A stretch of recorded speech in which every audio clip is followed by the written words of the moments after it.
Friends, oh, listen, it's day 7. I am still, my whole body is like, it's going through a change, and I don't know what it is. It's weird. So, like I've told you before, coming off the oxycodone is something that I could have done, I think, a lot easier back between 2007 and 2019 when I really wasn't taking a lot.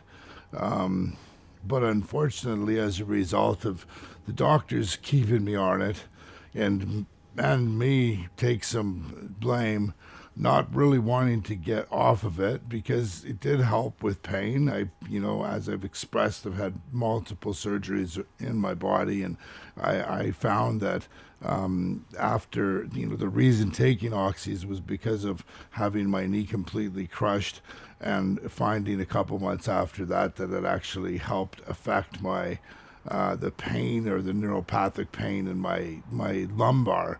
The doctor said we'll just keep you on it. But the reality was in 2019 when I was involved in a hit and run, where we caught the guy. He actually hit me. I was a passenger, got out of my Mustang and got smashed. And the guy took off and started yelling at me in front of two elderly ladies that had their cell phones on. Oh my, people are just stupid. He's just stupid. Stupidity and humility. Oh, humility.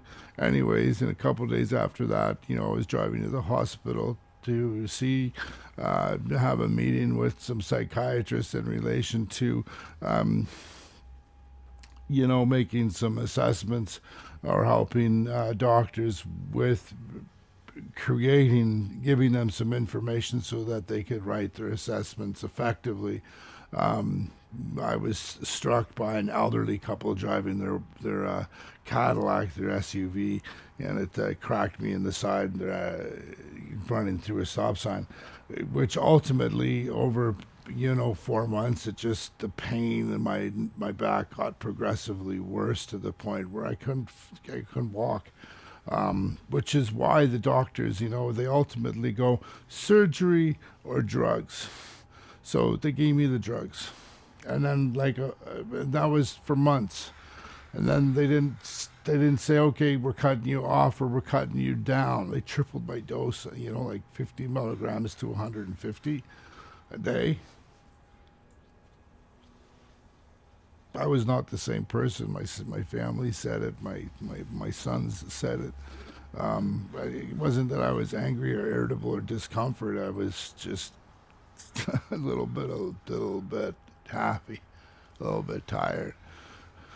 That's what happens when you take heroin, I guess. But today's day 7, right? And today's word is, the spiritual principle of the steps. It's pride, right? It's pride, humility. So, there's when someone says, "Oh, you have too much pride," or that's a very prideful thing to say. People, and especially in our community today, will misconstrue that like pride is a good thing. But we're using this word pride all the time in our schools and in our, the LBG baby 1, 2, 3 plus people. They use it, but it's way too much in your face. Like, having pride is like having humility, and the positives of having humility. It's a growth. It's a, I have some humility. I'm not Superman. I can't change the world. I can't change 100 drug addicts, but I can change one at a time. Well, I could change 100 drug addicts if I had 10 that worked like me. So that's just how goals are set. So I could have a lot of good humility because I effectively believe that I can help a lot. I've proven that fact in my 21 year career of being a foster parent. I have helped and changed a lot of people. So, let's talk about pride, right? There's positives and there's negatives. So like a positive is having self confidence. And yes, I'm reading from a script a little bit because I'm still feeling like shit. I got the tub. I know I'm going in it. So it's about having confidence and motivation and being inspired. That's like those are positives of prideful acts. And the negatives are arrogance. Like, here's an example: Justin Trudeau, he's so arrogant, like everything's fine. And he reminds people at big, huge meetings that, the lady in the committee, the lady in the spectators will say a word, man, and he'll stop her and say, "Excuse me, we say humankind."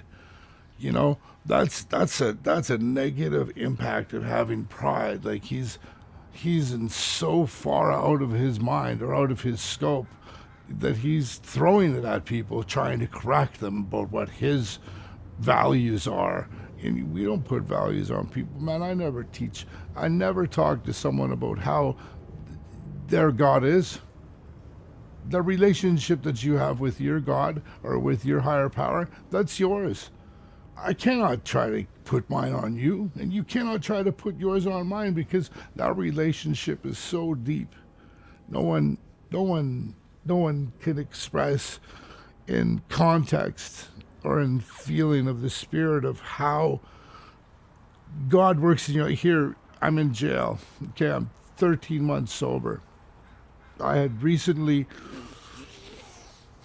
scared my roommate's boyfriend. Well, actually, he was trying to Karen me into a situation, and I wasn't going to take it because I'm going to stand up for myself. So I stood up for myself. Well, I had a bag of cokes in my hand, and I said, "Bro, you don't get out of my face, bro," because he was like, "In it, in it, in it. If you don't get out of my face, I'm going to smoke you, bro. Get out. Leave me alone." So, I went to jail. I didn't go, I went to jail. I was in jail. I was in jail.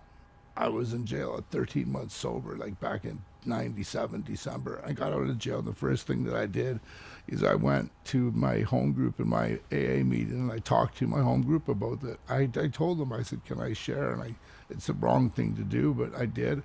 And I expressed to people, I said, be careful of being prideful, because you may have too much. And if you have too much, something's going to smack you down. Anyways, folks, humility is like another huge word, right? Having humility, it could be a positive, or it could be a negative. But this is all about being positive. So let's talk about, having humility. Like I just said, I didn't have to go to the group that day and say to everyone, I just went to jail. I want to tell people I was in jail, because that would make them think I'm bad. But what I did is I told them why I went to jail. And I told them the reasons on my side of the street, which were bad. And that, my friends, is having humility. So, as you guys know, the key is balance. Again, right? I've been telling this for as long as I've been sober, as long as I've done the 12 steps, as long as I had a really good understanding of the steps, I've known the key. The key is having balance. I think the crow believes that too. The key is having balance. The key is having balance. In order to have proper humility, proper wisdom, you have to have balance.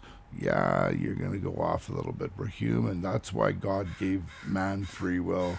I think the crows have found me again. I only moved a few months ago, a few blocks, and I have a beautiful water container outside my old house. And I unfortunately left it there, and it's been sitting there. And I think maybe I need to do is go collect it and bring it over here, because I've got crows honking at me in the morning, and that's what they used to do back at my house and back at my old place. So, anyways, uh, God is good. God. I don't know. Don't be afraid of God. Right? God is just, people are like, "Oh God, he's a God person." That doesn't really mean nothing. I do not want to get into this again. I'm very, very sick. Oh God, sorry. My apologies. Don't look. Turn away. Oh, it's all the shit's coming out of me, right? So that's the shot that I got back on December 15th, and it's still kind of hard. I've been rubbing it at night, hoping that it goes away. Sublocade, right? It's still in my system, but I know it's coming out. Anyways, God bless you, people. Like I said, I'm only going to do this for a quick minute.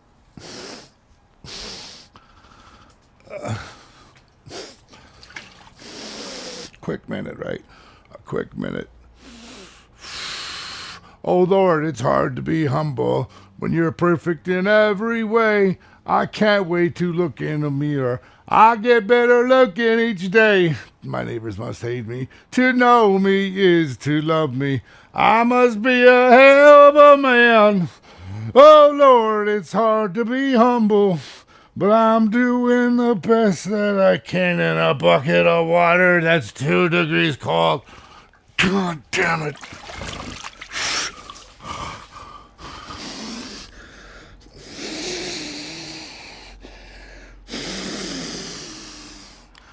Now that it's what, day 5 or 6, I'm going to start pushing through to the other side. But I'm still cold, so yeah, my body's really acting up.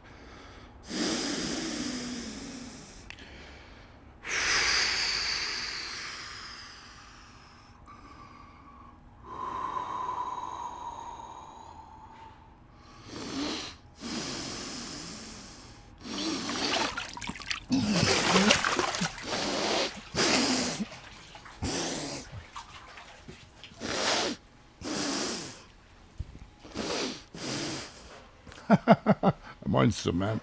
The cement's cold. Oh, someone's on a ladder. Did you guys hear me singing?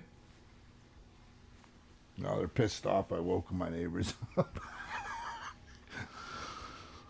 Anyways, that song, I don't know who it's by, so I'm not going to take, I hope they don't copyright me or whatever on YouTube. I don't think I sung as well as the dude did, but it's a great song. It was on my Xbox. My parents, not my Xbox. Did I just say my Xbox? When I was like 6 years old, we grew up in northern BC, and my dad put us in our hunting van, took the seats out, me and my brother, and we drove all the way to Vancouver. And we picked up an old 50 style jukebox, and we brought it all the way back to Prince George. And that song was in the jukebox, and we used to like Owl 4, Owl 4, Owl 4. That was such an awesome song. Anyways, my friends, thanks for being here. Thanks for supporting. Drew Coover's out for the day. Gotta go do some work.